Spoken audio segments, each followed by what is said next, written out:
Olá, amados. Paz do Senhor Jesus, tudo bem com vocês?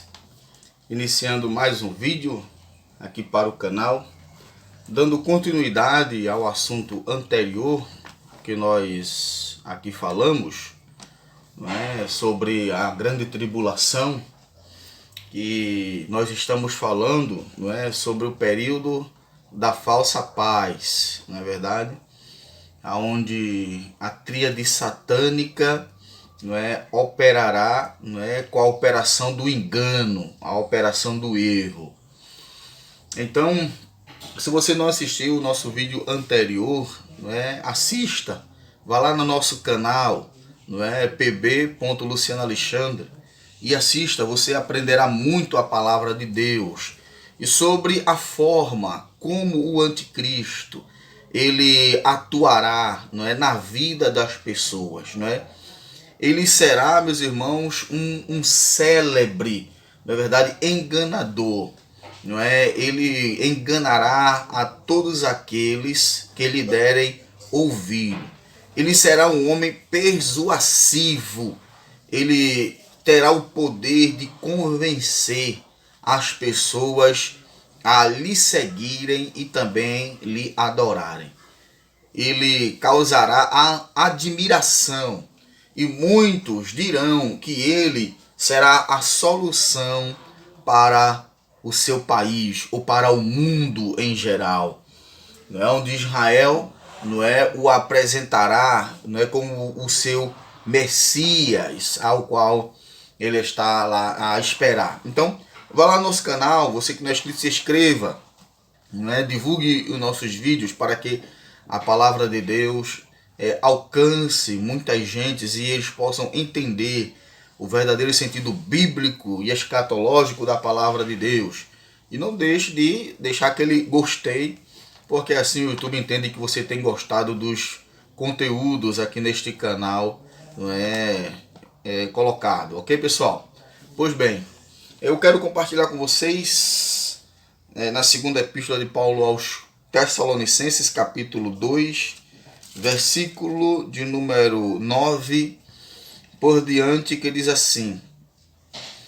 Vamos ler do versículo 8. E então será revelado o iníquo, a quem o Senhor desfará pelo sopro da sua boca e aniquilará pelo esplendor de sua vinda, a esse cuja vinda é segundo a eficácia de Satanás, com todo o poder e sinais e prodígios de mentira, e com todo o engano da injustiça para os que perecem, porque não receberam o amor da verdade para se salvarem. E por isso Deus lhes enviará a operação do erro, para que creiam a mentira, para que sejam julgados todos os que creram a verdade, antes tiveram prazer na iniquidade. Mas devemos sempre dar graças a Deus por vós, irmãos amados no Senhor, por vos ter Deus elegido desde o princípio para a salvação, em santificação do Espírito, a fé da verdade. Ok, pessoal? Pois bem. É como eu estava dizendo a princípio, amados. Falar sobre a grande tribulação é um assunto vastíssimo, não é verdade? E nós não estamos adentrando, com relação ao sistema que o anticristo operará, com relação a isso, a escatologia ela não se preocupa em revelar como será o sistema. Nós sabemos que o sistema será um sistema da iniquidade, a operação do erro. E o anticristo, Paulo lhe revela, que ele operará no engano. Ele enganará a muitos. E nós falamos no vídeo anterior que, se possível for, Mateus 24, eles enganarão até os escolhidos. E estes escolhidos, pessoal, não é a igreja, não é a noiva do Senhor Jesus. Porque a noiva do Senhor Jesus, ela já não estará nesta era da grande tribulação. A igreja, a noiva do Senhor Jesus, estará gozando com Cristo na eternidade, na nova Jerusalém, preparada para ela. Então aqui os que ficarem, sofrerão, provarão, participarão deste evento que terá duas fases, né? Uma fase de falso engano, aonde este homem do mal, ele implantará o seu sistema político, não é? Para que todos aderem. Então, Satanás, ele dará poder a este, não é, agente, o que é chamado de anticristo, aonde a sua operação será a operação do erro, do engano. Os milagres que Satanás, que o anticristo operará, são milagres reais, tá, pessoal? São milagres reais, não são assim como um passe de mágica, não. Os sinais que ele operará serão sinais reais, mas porém, sinais para o erro, para o engano, com o objetivo das pessoas o seguirem, o adorarem. Esta será a operação. Os sinais serão os milagres que ocorrerão, sinais, milagres e maravilhas que ele operará serão reais. Vamos deixar claro aqui, ok, pessoal? Que serão reais, mas porém serão operações para o engano. Por quê, irmão Luciano, eu disse? Porque ele é um usurpador. O que é um usurpador? É aquele que usurpa os direitos e prerrogativas de outrem. Ele se passará por uma pessoa que não é. Tá ok, pessoal? Então ele passará, se passará por o Messias. É tão provável que o anticristo ele beneficiará Israel de uma forma tal, não é, que hoje Israel luta muito para conseguir, não é, e não consegue, porque há todo um sistema político por trás. Então há uma guerra, pode ocorrer uma guerra, se caso Israel se beneficie com tal situação, que é a construção do novo templo. Né? Já ouvi muitos vídeos dizer que há o projeto já pronto para iniciar o novo templo, e isto não pode acontecer, né, sem que antes a igreja seja arrebatada. E Paulo explica isso, amados, na igreja, né, de Tessalônica, na sua segunda epístola, não é, porque ainda há um que o detém, está no capítulo 2, versículo 6, não é, da segunda epístola. Ainda há um que o detém, que é o pneuma, que é o espírito no grego. E esse espírito, ele está na igreja. Enquanto o espírito estiver na igreja, não é, o anticristo, o epitume do mal, o homem da iniquidade, o iníquo, ele não pode se revelar. Ele não pode mostrar as caras com a tríade do mal. Não é? A gente vê muitos vídeos dizendo, não, o anticristo já está no nosso meio. Pode estar, irmão. Como também não pode estar. Não é, porque Jesus ele pode demorar mais 50, 100 anos para vir. Como também ele pode vir agora, pode vir amanhã.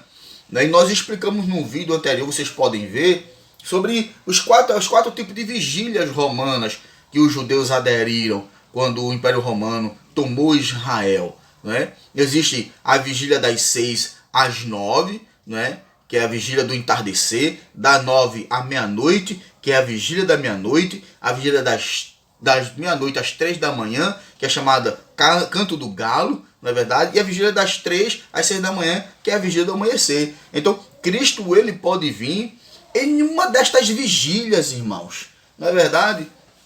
Então, a gente tem que estar o quê? Preparado para poder não ser pego de surpresa. Então, amados, vocês vejam aí os nossos vídeos, se inscreva para poder vocês compreenderem, né? Que galo cantou quando Pedro negou a Jesus 3 vezes. Está lá o nosso vídeo no nosso canal. Acesse pb.lucianoalexandre, você vai ver lá e você irá aprender que canto do galo era esse, se existia galo em Jerusalém naquela época, se era permitido, se a lei proibia ou se a lei permitia que se criasse galo em Jerusalém, não é? O que os galos faziam, o que acontecia caso essa ave ela fizesse suas necessidades nos lugares santos. Tá tudo lá no vídeo esclarecido para vocês, ok, pessoal? Pois bem, então o anticristo não pode se manifestar, porque o Espírito Santo está com a igreja. não é? É como eu expliquei sobre o dia de Cristo, né? Quando a igreja for arrebatada, não é? Simultaneamente, não é? O anticristo ele se manifestará com a sua tríade satânica e implantará o seu sistema do erro, a operação do erro, do engano. Ok, pessoal? Então, Paulo, ele na sua discussão, amados, quanto ao iníquo, Paulo ele é sensato em falar sobre isto. Então, Paulo foi deliberadamente cauteloso ao explicar aos irmãos, não é, em Tessalônica sobre este epitume do mal, que é o anticristo, o mal que operará, não é, que implantará o seu sistema. Então, o apóstolo Paulo, ele esforça, não é, para contrabalancear, na verdade, qualquer, não é, referência ao anticristo e ao seu trabalho enganoso e ilusório, né, fazendo frequentes alusões ao controle, não é, que Deus possui sobre todo este cenário, não é, assegurando, não é, aos irmãos em Tessalônica o destino final do anticristo e de todos aqueles que o servem. Ok, pessoal? Então, Paulo, ele não apenas, irmãos, ele traz aos irmãos da igreja, não é, o esclarecimento, mas Paulo também esclarece aos irmãos ali, não é, sobre a escatologia, não é, aos irmãos em Tessalônica, mas também Paulo como pastor daquela igreja, como guia espiritual, não é, como pai zeloso que ele é, não é, como foi com os irmãos em Coríntios, conforme está escrito, né, em 2 Coríntios capítulo de número 11, versículo 2, Paulo também, ele é com os irmãos em Tessalônica, um pai zeloso. Então, como um pai zeloso, né, Paulo, ele consola os irmãos em Tessalônica, né, e pede para os irmãos, ali naquela igreja, né, se esforçarem, porque o dia do Senhor ainda estava para chegar, ainda estava para vir. Ok, pessoal? E quando isto acontecer, e quando o dia do Senhor acontecer, a carreira da maldade do anticristo fracassará ao procurar usurpar o lugar de Deus. Então, o resultado será a destruição eterna, tanto, né, do anticristo, como também dos ímpios e de todos aqueles que o seguem. Então Paulo, ele fala aos irmãos em Tessalônica que podem, deste modo, na verdade, consolar-se mutuamente uns aos outros com esta verdade, não é? Porque em breve eles estarão com o Senhor Jesus, conforme ele escreve, na verdade, na primeira epístola, a sua carta aos Tessalonicenses, capítulo 4, versículo 4, 17, 18. Vou fechar a janela aqui. Chuva. Então, amados, como eu estava dizendo a vocês aqui, não é, Paulo ele não faz nenhuma confusão quando explica a escatologia bíblica. Porque Paulo, quando escreve na sua primeira epístola, capítulo 4, versículos 16 e 17, sobre o arrebatamento da igreja, Paulo ele deixa claro aos irmãos, na verdade, que a diferença, não é, do arrebatamento da primeira fase para a segunda. Paulo ele explica que o dia de Cristo é uma coisa, que o dia do Senhor também é outra coisa. Não é? E que fizeram uma confusão, dizendo que Cristo, não é, já havia reunido os irmãos e que já havia levado, e houve aquela confusão em Tessalônica, em que os irmãos teriam que passar pela grande tribulação. Isso causou pânico no seio da igreja. Então Paulo ele explica na escatologia bíblica, não é, que os irmãos, não fiquem perturbados, porque não será assim como eles explicaram, mas como Paulo havia explicado na sua primeira epístola, que os vivos não precederão os que morrem, os que já morreram. Primeiro, os que morreram serão arrebatados. Em seguida, nós, os que ficarmos vivos, estaremos com o Senhor naquela reunião. E Paulo explica aos irmãos, no seu capítulo 2, da sua segunda epístola, que ainda há um que detém, no versículo 6, que é, na verdade, o Espírito, que no grego é pneuma, porque o Espírito ainda está com a igreja, porque é o Espírito quem santifica a igreja, é o Espírito que conduz a igreja, é o Espírito que consola a igreja, é o Espírito que santifica a igreja, que zela para a igreja. Foi o Espírito Santo que Cristo incumbiu a tarefa de guiá-la, de consolá-la, de ensinar a verdade à igreja, de santificá-la. E Cristo disse aos discípulos, amados irmãos, no capítulo 14 do Evangelho de João, versículo 16 por diante, que o Espírito Santo não falaria nada dele, mas falaria tudo de Cristo. Então, o Espírito Santo está dando continuidade à obra de Cristo. Ok, pessoal? Por isso que Paulo ele fala isto, não é verdade? Que nós devemos nos consolar. Não só os irmãos de Tessalônica, que esperavam, que aguardavam, não é verdade? De forma muito especial a vinda de Cristo, como nós também, a igreja do século, deste século, também aguardamos a vinda do Senhor Jesus como aqueles nossos irmãos. Ok, pessoal? Pois bem. Então, Paulo, ele deseja, meus irmãos, que os irmãos em Tessalônica, eles vivam, não é, a bem-aventurada, não é, esperança, não é, da parousia de Cristo. Que parousia é uma expressão grega para a vinda, não é verdade? Que nós explicamos aqui, que a vinda de Cristo ela é dividida em duas fases, não é verdade? A invisível, que é onde nenhum olho verá, e a visível, aonde todo olho verá. Então Paulo ele pede para que os irmãos vivam, na verdade, uma bem-aventurança, uma bem-aventurada esperança da parousia de Cristo, mas também, meu irmão, na expectativa, né, do retorno de Cristo, ainda não é a chave. O retorno de Cristo ainda é a chave, não é verdade? Para a doutrina palpitante, não é, da nossa fé. Porque nós palpitamos, nós anelamos a vinda de Cristo. Os tessalônicos também anelavam pela vinda de Cristo. Nós também, a igreja, né, nós anelamos que Cristo volte. Nós clamamos Maranata, né, pedindo que Deus venha buscar a sua igreja, tirar a sua igreja do mundo, da corrupção que se generalizou, que roda à volta. Então, esta, né, é o desejo da igreja. A igreja palpita pela volta, né, de Cristo. Então, essa é uma doutrina que a igreja ela nunca pode deixar ou cessar de ensinar sobre a sua volta. E nós cremos nisto por meio da fé.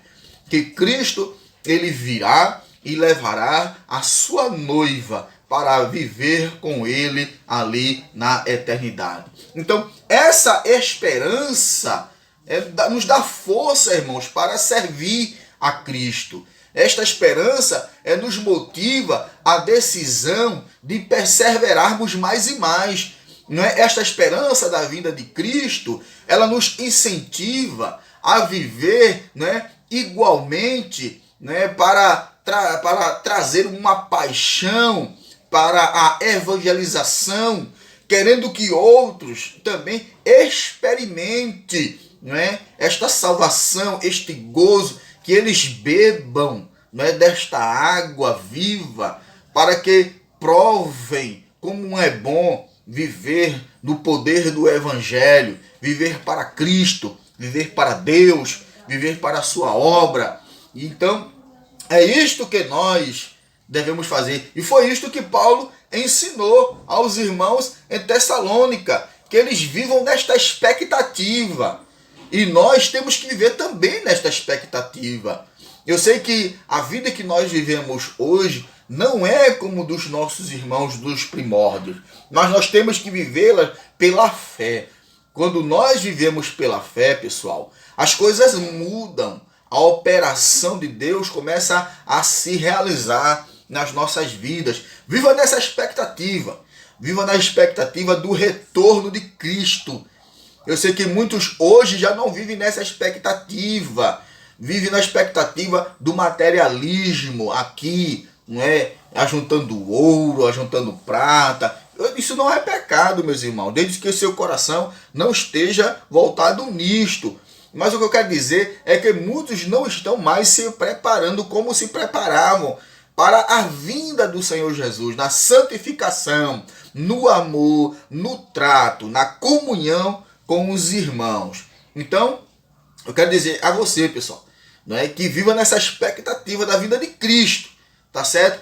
Nessa esperança. Porque quando a gente vive nessa expectativa, a nossa esperança ela se renova. Então nós vivemos uma força para servir, não é? Essa força ela nos motiva, não é verdade, a viver uma decisão para perseverarmos na doutrina, no evangelho. Esta força ela nos incentiva a viver. Então quem vive para Cristo vive uma novidade de vida. Ok, pessoal?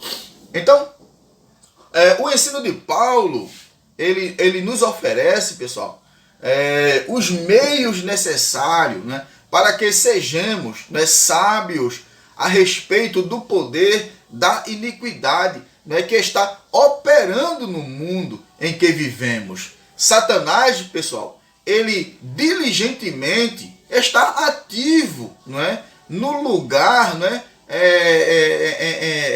em levar, né, ou cobrir os nossos olhos. Não vamos pensar que Lúcifer ele deu uma trégua para a igreja, de forma nenhuma. Ele trabalha, pessoal. O objetivo dele é nos afastar da verdade, não é verdade? Não vamos pensar, na verdade, que Lúcifer ele não está ativo e que o objetivo dele, meus irmãos, é cegar os nossos olhos para a verdade. O objetivo dele é cegar os olhos das pessoas, né, para que o evangelho de Deus e a glória do evangelho não chegue a estas pessoas. Ao que é que ele faz? Ele escreve, né? Paulo escreve em 2 Coríntios capítulo 4, versículo de número 4, né? Para que não lhes resplandeça o evangelho da glória de Cristo. Não é? Vamos ler? 2 Coríntios capítulo de número 10, número 4, capítulo 4, versículo 4, Paulo diz assim, ó: dos quais o Deus deste século cegou o entendimento dos incrédulos, para que não lhes resplandeça a luz do evangelho da glória de Cristo, que é a imagem de Deus. Este é o objetivo dele. Então Paulo, ele, no seu ensino, não é, ele oferece os meios necessários, não é, para que sejamos sábios a respeito, não é, do poder do iníquo, do homem da mentira, do homem do engano, do epitume do mal. Por quê? Porque ele ainda está operando, pessoal. Não vamos colocar na nossa cabeça de que ele deu trégua de forma nenhuma. O que nós devemos fazer é nos apossar daquilo que Deus delegou à sua igreja, que está em Efésios capítulo 6, versículo 10 até o versículo 16. E Paulo ele escreve, ele esclarece, pessoal, que acima de todas estas armaduras que nós possuímos, o escudo da fé, não é o mais importante. Por quê?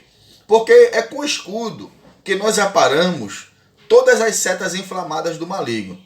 E Paulo ele esclarece aos irmãos da igreja de Éfeso que o diabo ele tem um dardo, e esse dardo é mortal, né? E nós sabemos que dardo é uma lança curta e delgada, né? É uma vara de madeira com uma ponta de ferro fixada. Ela é uma haste de aproximadamente 1,60 m, na verdade, que é lançada, né, pelos aqueles que participam de jogos olímpicos. Então Paulo viu nesta lança de arremesso uma arma e levou para o lado figurado, no sentido figurado, como uma arma ofensiva. Por que uma arma ofensiva? Porque se ela bater em alguma pessoa, é mortal, irmãos. Então Paulo usa isso para o mundo espiritual, dizendo que o diabo ele tem um dardo.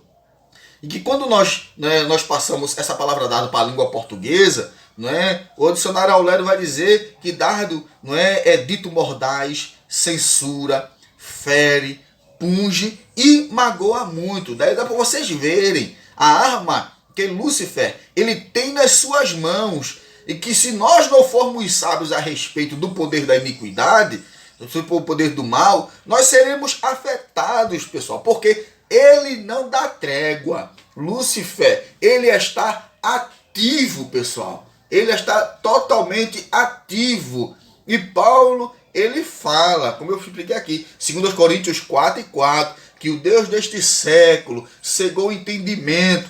Por que é que toda vez que nós vamos pregar o evangelho, pessoal, a alguém, e muitas vezes as pessoas não dão nem créditos, ficam olhando para um lado, ficam olhando para o outro, às vezes dizem que não querem ouvir o evangelho. Ah, eu já ouvi, irmão, não quero ouvir não. Outros batem a porta quando vê. Por quê? Porque o Deus desse século os cegam para que o poder do evangelho não resplandeça e a verdade esclareça e eles venham se arrepender.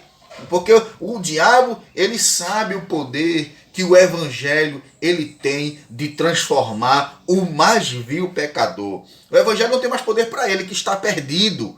Para ele, a perdição eterna já está garantida. Mas para a criatura, neste tempo da graça, ainda há uma esperança. É por isso que ele luta, pessoal. Para que muitos não preguem, não vivam uma vida de santificação, uma vida de piedade diante de Deus, para que o poder do evangelho na vida deste não resplandeça na vida de outro. Ok, pessoal? Então, Lúcifer está ativo. Ok, pessoal? E ele, não é, Lúcifer, ele tem como meta, pessoal, destruir. Qual é o objetivo dele? Destruir a obra de Deus. Quando a gente lê João 10:10, está escrito: o diabo vem, senão para roubar, matar e destruir. Este é o objetivo dele: roubar, matar e destruir. Esta é a meta dele, é destruir as obras de Deus. Então, quando a gente lê a primeira epístola do apóstolo São Pedro, capítulo 5, versículo 8, Pedro, eles dão um alerta para ele dizer: sede sóbrios e vigiai, porque o diabo, vosso adversário, anda em derredor, bramando como leão, buscando a quem possa tragar. Então veja que ele está ativo. Ele tem uma meta. Qual é a meta dele? Destruir. Destruir. Ok, pessoal?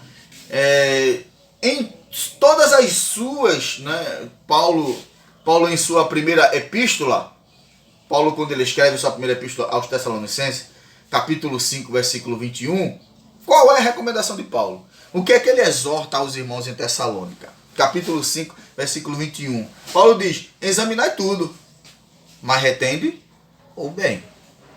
Paulo pede para que nós examinemos. Hoje, irmãos, as pessoas, elas correm atrás do milagre, contrapondo ao que Cristo falou. Cristo, ele diz: e estes sinais seguirão aos que creem. É o sinal que nos segue. Não nós seguimos os sinais. E estes sinais seguirão aos que creem. Se nós cremos, os sinais irão nos seguir. Mas hoje muitas pessoas estão correndo atrás dos sinais. Às vezes sinais que não são até de Deus. Por que eu digo isso? Que às vezes é um sinal até de Deus, que não é até de Deus. Porque, irmãos, vocês notaram que Paulo, quando ele escreve aos 2 Coríntios, capítulo 11, versículo 14, Paulo, ele diz que Lúcifer, ele pode se transformar no anjo de luz.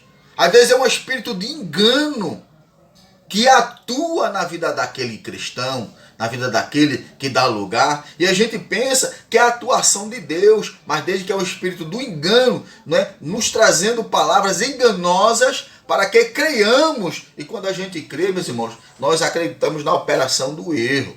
Ok, meus irmãos?